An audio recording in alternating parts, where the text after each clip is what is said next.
Okay. Hi, Tony. How are you? Good. Nice to see you. Nice to have you on the show. Thank you for coming on. I was intrigued by your bio and by your book, which I'm anxious to kind of dig into. The book is called "You're Not Done Yet: Parenting Young Adults in an Age of Uncertainty." And I just want to read this first little bit here, if you don't mind. That'll kind of That's fine. get us started. It says the five markers of adulthood: completing education, obtaining a job, settling into a career, living independently, finding a partner, and becoming a parent. Has that changed? Because that's how it was when I grew up. That was what you were supposed to do. But it seems like more kids are living at home later and Yeah, that's really one of the contexts that we find ourselves in this current age. That young people are taking longer to reach those quote unquote milestones. Those milestones were developed by sociologists in the 1950s, and that was a whole different world at that time. What we found, especially over the last 2 decades, is that more and more young people were taking longer and longer to reach those milestones. So when the term emerging adulthood or young adulthood was first coined, it meant to be sort of in those years, maybe from 20 to 25 or 30, maybe at the most. Now it's going well into the 30s that young people are living at home and are not independent. And many of them don't have a final career and or a partner, and even childbearing has been delayed for years. So this is a shift, a seismic shift that we saw happening, and a lot of parents are perplexed or embarrassed or unsure about what to do. And what we're trying to do in this book is explain, well, what the new normal is, so to speak, what the new context looks like, why it is the way it is, and what parents can do to really both understand what young people are going through and to be there for them in the ways they need them. was this more normal like even 100 years ago or back at the turn of the century? Yeah, exactly, Yeah. exactly. We have returned to a prior state, and this has probably been true for most of history.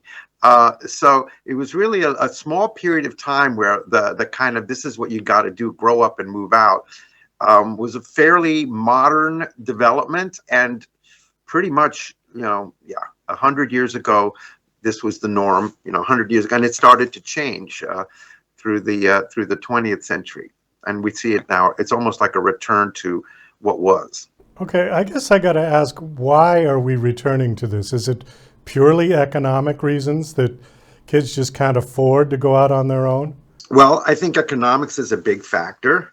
The fact that housing costs more, and we've seen also factors like the pandemic, which sent people back to their families to stay together through that ordeal.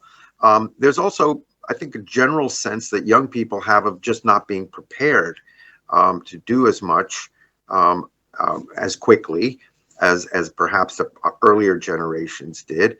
And then I think it's a positive thing as well that young people feel comfortable with their families, and yet at the same time it's a tension for both sides, because the parents aren't sure how to parent someone who's like 30 or close to 30, and are wondering, like, well, what's it going to take for them to, quote, move on or move out. And the young person also has to figure a lot of these variables that are not what they expected would happen. So there's been a little bit of a change in what the world was supposed to be like and what it's like now. Really, there's a big gap in there. So everybody's a little confused, trying to figure it out. And we use the idea that instead of calling parents whose kids leave empty nesters, we prefer to call it open nesters, because you got, like, sometimes people come back to the nest. They move off and then they come back. So that's, I think, the new norm. There is a bit of a stigma with that, isn't there? With Oh yeah. parents when they're sort of embarrassed to say, oh, well, my 30-year-old still lives at home. There's always a Yeah. little bit of, oh, that goes along with that. Yeah. listen, this is one of the major therapeutic values of the book. We try to get people to get over the stigma and the shame and to say you are not alone, number one. Number two, this is no longer weird or something to be ashamed about. And it does require that, you and your young adult living at home negotiate what's expected of each, from each side. By the same token, what we're talking about is also people who are living on their own, but are still getting a lot of financial support from their parents. So it's really not just whether you're living at home or not, whether your child's living at home or not, but also even if they're on their own, parents are suddenly facing, oh, wow, I'm still having to help support them so they can make ends meet. And again, not to feel shamed about that, but really to understand that this is in some ways what the generation is experiencing. So this book is primarily a guide for parents who have kids that are still living at home? I would say for all parents who are trying to figure out what's going on with their young person, if they're living at home, or even if they're not living at home, but they seem to be having trouble reaching those milestones that you described before. So are those milestones that we talked about, are those realistic now? Well, I think they're realistic, but not in the time frame that people have expected. Okay, I would say that before there was no choice. You just had to go off and go to the military, go to college, and from there, the expectation was that you would not come back home. Okay, that was true of my generation. Going back home at that point was seen as a sign of something was wrong. Like a failure, yeah. Yeah, a failure. Now it's not a failure. Now it's just another stage in their development. One of the questions that we address in the book is this notion of what does this developmental stage really consist of? And it really consists of people figuring out who they are, both from a career standpoint, from a relationship standpoint. What is their purpose in life? And what do they really, how do they see what's happiness? What do they want to get out of life? And that question is often not answered by either going to post-secondary school, college, or vocational school. They still don't fully get it. They're still exploring their identity. They're still feeling somewhat insecure. They're feeling in between. And so living with your parents often offers that opportunity to take more time to figure it out. Now, obviously, you as a parent have to ask yourself, like, what was your path like? And can you understand what it's like for this person? Because if you left home at 18 and never came back, this is weird. Okay, this just doesn't seem right. And a number of the cases in the book that we describe, one or both parents are sort of pulling their hair out going, what did we do wrong? And I think that's the wrong question to ask. Instead of being so judgmental, instead of saying, what did we do wrong? It's like, well, what is going on? Why is this happening?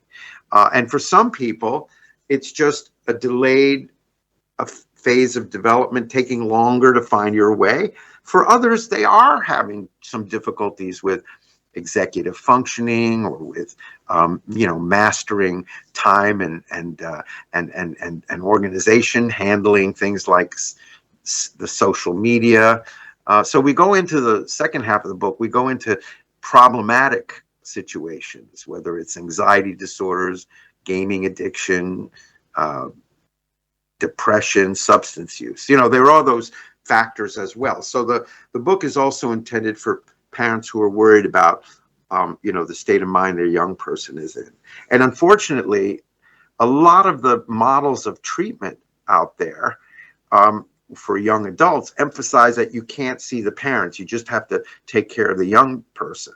But our view is that because parents play such a big role in young people's lives, they need to be in some way or other, if not fully active in the treatment, at least informed and brought along and given an opportunity to figure out how to be helpful. So we do talk a lot about resolving conflicts between parents and young people, trying to help conversations become more fulfilling for both sides, getting outside of the patterns of dysfunctional communication to something more functional.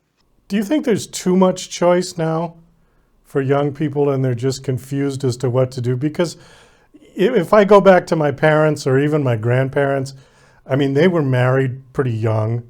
And once you get married, you're almost forced into, well, I've got to go to work, I've got to support the family. And it really just sort of pushes you into that routine. Yeah, that's a really great way of putting it. In some ways, there appear to be too many choices. Now, whether those are actual choices or just ways of postponing making a choice, like let's think about it from the standpoint of relationships. People are dating online and they meet each other and they're supposed to like figure things out. And for some people, they just want to serially date. They're just not interested in settling down because, hey, you've got all the choices in the world. You can keep looking and looking and looking and looking.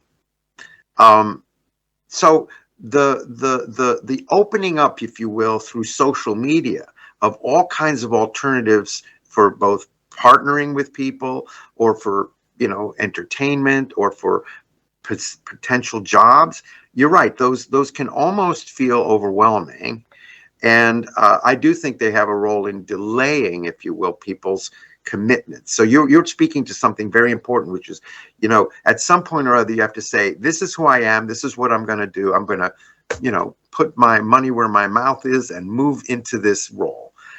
So that delay does come in part, as you mentioned, from either too many choices or just not enough certainty about what those choices actually mean.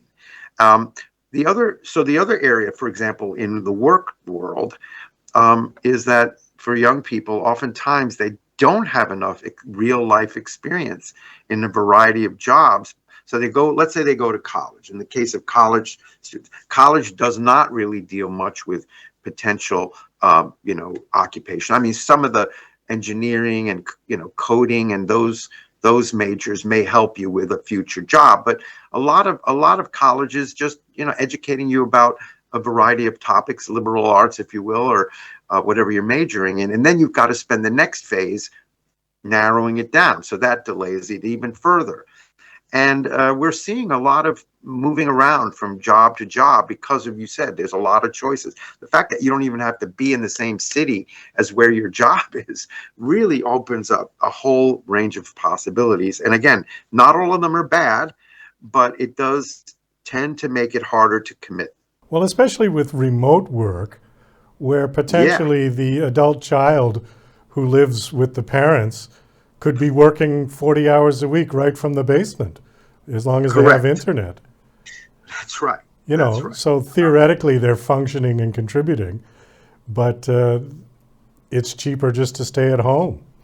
Exactly. Yeah. And I think that's another, the fact that you can save money living at home, especially if your parents are giving you the benefit of having your own space, turns out to be very good for people.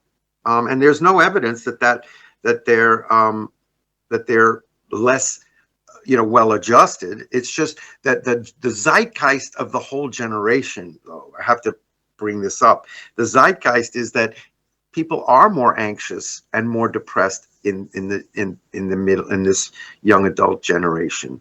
I mean, if you read, there's some new studies coming out, one from Harvard that showed that, over half of people in this age group report being anxious and or depressed.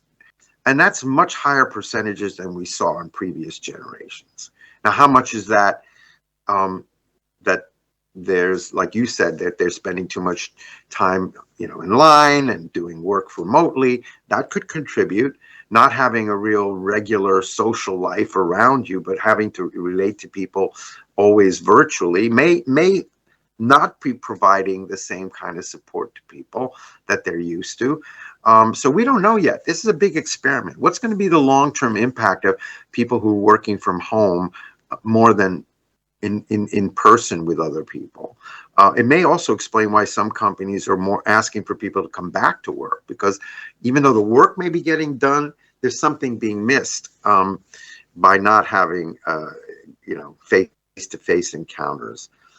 So like I said, the latter part of the book talks about the anxiety disorders and depression that we see on the rise. And there's no question about it that this generation is more prone to those to mental health disorders. The good news is they tend to be more open about talking about them. So there's a little more quite a bit more acceptance of the need for help, like therapy or perhaps medication, if that's what they need. Well, Tony, we are out of time. We got to kind of wind this down. Already? Wow. Yeah, just like that. Do you have a website that you want to give out? Well, I think if you go to LinkedIn, you can find me under my name. Okay. Is the book out now? Yeah, the book is out. If you want to find the book itself, you can go to Macmillan or to Amazon, and you'll be able to. Today is the release date, March 26th. Okay. And just go and get it through your favorite bookseller. Just go to Macmillan.com and you'll be able to find it. All right, great. Well, thank you so much for coming on. I know we could have gone on. This is kind of a big topic, but I think we gave people an overview of what the book is about. So thank you for coming on. Thanks for having me. Yeah.